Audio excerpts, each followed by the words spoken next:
नमस्कार दोस्तों, एक बार फिर से आप सभी का मैं बहुत बहुत स्वागत करता हूं हमारे इस नए वीडियो में। अभी की सबसे ताज़ा खबर यह है कि मायावती जी ने हरियाणा में जो गठबंधन था चौटाला से INLD से वो तोड़ दिया है और कहा ये गठबंधन बहुत कड़वा अनुभव दे गया। हमें ऐसी उम्मीद नहीं थी कि INLD का जो वोट है जाट वोट वो ट्रांसफ़र नहीं होगा। ठीक वही हुआ जो उत्तर प्रदेश में हुआ था।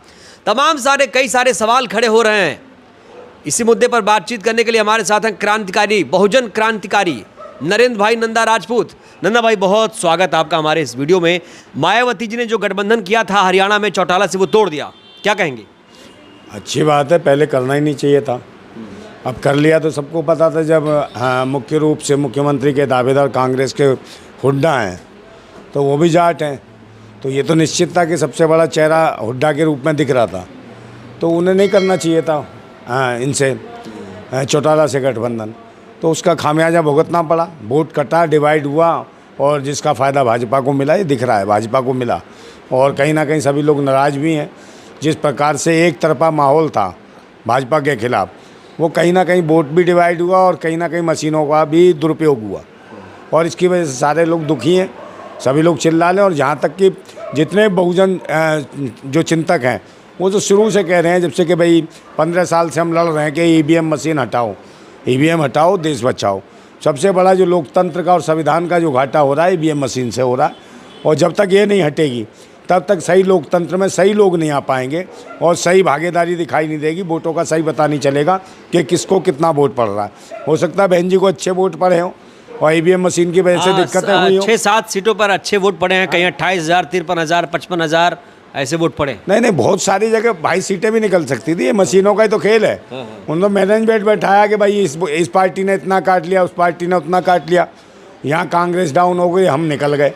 तो भाजपा ने तो अपने हित साधे हैं और हो सकता है बसपा की भी कई सीटें निकली होती हैं, चौटाला के साथ निकल गई होती, क्योंकि कहीं ना कहीं मैनेजमेंट तो किया है EVM मशीन से और उसका विरोध भी हो रहा है, पूरे देश में हो रहा है, देख रहे हो आप।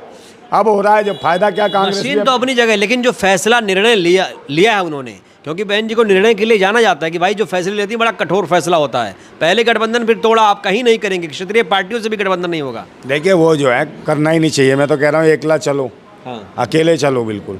इससे जैसे ममता बनर्जी चली और वो आ गई, अपनी पार्टी अपनी सरकार बना ली, वो तो किसी के साथ नहीं लगी। तो आप एक तरफ पर चलो, बहुजन समाज पार्टी को लेके चलो, लोग आपके साथ जुड़ेंगे। मैं बार बार कह चुका हूँ, कितनी बार कहूँ कि भाई अपनी विचारधारा को लेके चलो। आप क्यों कह रही हो तुम्हारे लिए ट्रांसफ़र होगा? ये तो समाज है, समझे। समाज का कोई दल्ला नेता तो है नहीं कि कोई दलाल है, सबकी समाज की ठेकेदारी ले रखी है। एक ही जगह जाट नेता थे, कितने जाट नेता थे, कहाँ कहाँ वोट ट्रांसफ़र होता है। तो जहाँ बड़ा चेहरा दिख रहा था वहाँ जाटों का वोट ट्रांसफ़र हुआ और सभी लोगों को लगता है कि सब चेहरे दिखा रहे हैं, विभिन्न पार्टियों से अपने अपने चेहरे मुखौटे हैं, सब मालिक बने हुए हैं, हर समाज हर कौम के। मगर समाज और कौमों के लिए फ़ायदा कोई कर रहा? कोई नहीं कर रहा। मगर फिर भी मजबूरी है, चेहरे देख के लोग वोट डाल रहे हैं। मगर ज़रूरत है आज अपनी मूलभूत जन सुविधाओं को लेकर लोग वोट डालें और अच्छे उनको डालें जो वाकई कुछ काम कर सकते हैं। बहन जी ने उत्तर प्रदेश में अच्छा काम किया और बहन जी के साथ भी काफ़ी सारे लोग आए, मगर यही कमी है कि बहन जी का भी जो स्तर गिरा मशीन की वजह से गिरा है। नहीं, बहन जी इतनी जल्दी नहीं गिरती। आज उत्तर प्रदेश में एक भी सीट नहीं है। इसका मतलब क्या है कि EVM मशीन का बहुत बड़ा खेल है कि बहुजन समाज पार्टी को ख़त्म करना था, वो ख़त्म कंगार पे ले आए और वे दोनों मिले हुए हैं, कांग्रेस और भाजपा दोनों मिले हुए हैं और कहीं ना कहीं इन्हें लड़वाते हैं डरा के। एक बड़ा बयान कि जाट जो है जातिवादी है। यूपी का जाट थोड़ा सा जागरूक, लेकिन हरियाणा का जाट अभी भी उसी सोच में है, उसी पारंपरिक सोच में है, वो जातिवादी है। ये बयान कितना आप सही मानते हैं बहन जी? देखिए हर कौम जातिवादी है। जब तो जात और पात के नाम पे वोट पड़ रहा है या उनके अपने दलाल नेता दिखाई दे रहे हैं, फलानी जात का नेता है, ढिकानी जात का, तो देश का नेता तो कोई है ही नहीं। तो सब जातियों को जाति आधारित सब चल रहा है। तो भाई कहीं ना कहीं जातियों को लेकर प्रभावित हो रहे हैं और लोग डिवाइडेशन तो होगा। जहाँ एक ही जाति के 4-4 आदमी खड़े तो 4 जगह वोट बटेगा, एक को क्यों आएगा? तो इसमें कहना बेकार है कि हर जगह जातिवाद इतना गहरा गया है। जातिवाद है, क्षेत्रवाद है, भाषावाद है, ये सब गहराए हुए हैं और इसको मूल जो है इसको प्रभावी बनाने वाली कांग्रेस और भाजपा ही रही है कि जातिवाद लोगों में बढ़े, भाषावाद के नाम पर लड़ाई हो, क्षेत्रवाद के नाम पर लड़ाई हो, जिसका कांग्रेस और भाजपा हमेशा फ़ायदा उठाती रही है। और यही वजह है कि आज पूरे देश में देख लो मॉब लिंचिंग हो रही है, छीना झपटी हो रही है, बहन बेटियों को बलात्कार हो रहे हैं। मगर यहाँ क्या चलता है? हिंदू मुसलमान। हाँ, ऐसे ऐसे मामले उठे भाई जो खुद जाके नबी के शान में गुस्ताखी कर रहे हो। और ऐसे ऐसे मामलों को उठवा के भाजपा कुछ नहीं कर रही, उनका कुछ भी बिगाड़ नहीं रही। बड़े बड़े वो धर्माचार्य बनते हैं जो बकवास करते हैं। तो ये जो खुलापन हो रहा है और इस तरीके की घटनाएं हो रही है ना, विपक्ष बोल रहा है क्या धर्म की राजनीति हावी है इसीलिए बहन जी का ग्राफ गिर रहा है? नहीं नहीं, धर्म की राजनीति हावी नहीं है ना, धर्म के नाम पे कोई वोट दे रहा। बात यह है कि मशीन है, बस इन्होंने तो मैनेज कर रखा है कि भाई धर्म के नाम पे एक बयान दिलवा दो। गिने चुने लोग हैं, मेन स्ट्रीम मीडिया में वो गिने चुने हवा बना देते हैं कि फलाने ने ये कह दिया, फिर वही सोशल मीडिया पे चलने लगता है और सबको लगता है कि ये चल रहा है, ये चल रहा है। यही वजह है कि गुमराह किया लोगों ने, जो है मोहम्मद के ख़िलाफ़ बोला, नबी के ख़िलाफ़ बोला, सब लोग उसमें लग गए। ऐसे ही रामगिरी था, उसने भी खिलाफ़ बोला है, खिलाफ़ लग गए उसके। फिर राहुल गांधी को जिंदा जलाने की बात करी गई है, उसके मुंह को दागने की बात की गई। ऐसी बात को फिर भी विपक्ष नहीं बोला, कहीं पर भी कांग्रेस का विपक्ष नहीं बोला, जबकि इतना बड़ा विपक्ष है। मेरी बात सुनो, इतना बड़ा विपक्ष है, वो नहीं बोला। तो उसमें ये लगा कि लोगों को यार ये हो क्या रहा है जब देश का जो मुख्य विपक्ष है राहुल गांधी, उसको जलाने की बात हो रही है और उसकी पार्टी कोई आंदोलन नहीं कर रही। तो इसमें जो नॉर्मल आदमी है, जो गरीब जनता का आदमी है, उसकी सुनवाई कहाँ तक हुई? कौन पूछेगा उसको? तो कोई मार देगा, कोई भी मसल देगा। तो वो तो चल ही रहा है, बहन बेटियों की इज्जतें लुट रही हैं, कोई कार्रवाई नहीं होती, कोई सरकार जिम्मेदारी नहीं लेती कि उसको न्याय मिले और जिस मर्जी को मार दिया जाता है। यही है, कांग्रेस और भाजपा दोनों मिली हुई हैं। बहन जी ने जो गठबंधन उत्तर प्रदेश में किया था 2019 में, तब भी उन्होंने गठबंधन तोड़ते समय यही कहा था कि समाजवादी पार्टी का वोट ट्रांसफ़र नहीं हुआ। एक बार फिर से यही बात कही है INLD के संदर्भ में। नहीं तो आपको करना नहीं चाहिए ना, जब आपके ट्रांसफ़र नहीं हो रहे क्यों कर रहे हो गठबंधन? क्यों कर रहे हो? क्यों? इसका मतलब क्या है? कांग्रेस का नुकसान हुआ, आपका अपना नुकसान हो रहा है, सबका नुकसान हो रहा है। कांग्रेस का होना भी चाहिए, क्योंकि पिछले 70 साल में करा क्या इसने? कांग्रेस ने, इसने भी वही छेड़ाछाड़ी करी, इसने भी जो ऊंच नीच छुआछूत के चीज़ों को बढ़ाने का प्रयास किया। और कहीं ना कहीं जो जाति जनगणना की बात हुई, बहुत अच्छी बात कह रहा हूँ मैं, जाति जनगणना की राहुल गांधी बात कर रहे हैं, तो कम से कम अपने संगठन में बताएंगे, अपनी जाति जनगणना बताएं। संगठन में क्या है आपकी? आपके संगठन में कौन कौन किस किस जातियों के लोग हैं? आपके आसपास कितने लोग हैं जो किस जाति के लोग देखते हैं आपको? कितने महासचिव किस जाति के? ये क्लियर बताने का प्रयास करें। पहले अपने संगठन में बताएं और प्रदेशों के संगठन में बताएं अपने में। क्या आपने जातीय स्तर पर उन पर जनगणना बताएं क्या है? और जाति जनगणना की होती है आपके जो प्रदेशों में सरकार है, वहाँ जातिगत जनगणना कराते। कम से कम नीतीश कुमार ने जातिगत जनगणना तो कराई थी, पर आपने तो कहीं भी नहीं कराई, सिर्फ ढोल पीटने का काम कर रहे हो। और इस प्रकार के जब बयान आते हैं तुम्हें जिंदा जलाने के, तो तुम्हारी पार्टी नहीं बोलती है।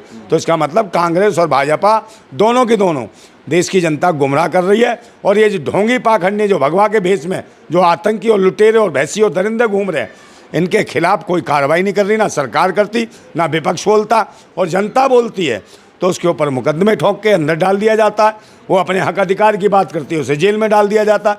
यही बुलंदशहर में हुआ, यही बदायूं में हुआ, यही आगे और कई जगह भी हो रहा है। हरियाणा में आपने कहा था 5 से 6 सीटें बसपा ले आएगी, क्या ये चूक हुई कि बहुजन पार्टियां एक साथ नहीं आई? भाई मैं तो 10 सीट की कहा था, 5-6 सीट की कहाँ कहा था? 10 सीट की कहा था और निकलती। भाई EVM हटाओ, मैं कहता रहा हूँ अब भी EVM के खिलाफ बहन जी भी खुल के आ जाए, मगर आना चाहिए। अगर नहीं आई तो ये भी ख़त्म हो जाएगी दुकान जो थोड़ी बहुत भी है बहुजन समाज पार्टी की। आप अपने को होशियार समझ रहे हो कि ये कांग्रेस को गिरा दें, इसको। भाई दोनों एक हैं, ये कभी नहीं गिर सकते। ये दोनों मिले हुए, पक्ष और विपक्ष दोनों बने हुए हैं। एक सत्ता में होता है, एक विपक्ष बन जाता, फिर दूसरा सत्ता में आता, फिर दूसरे को विपक्ष बना देता। ये तो मिले हुए हैं।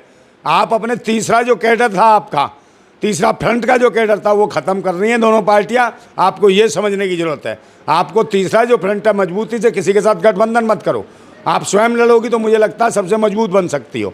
आप किसी के मत जाओ, मगर इनके साथ भी इनके हिसाब से चुनाव मत लड़ो। जिस प्रकार से लोगों के बीच आपका मैसेज जाता है वो गलत जाता है। बिल्कुल। चंद्रशेखर भी तो थे, चंद्रशेखर भी। तो उनका क्या खत्म हो गया ना, वोट तो बटे ना, डिवाइड हुए ना, कुछ नहीं मिला कहा जा रहा। भाई डिवाइड हुए। चंद्रशेखर बहन जी और मायावती और बहन जी मिल जाती तो इनको फायदा मिलता।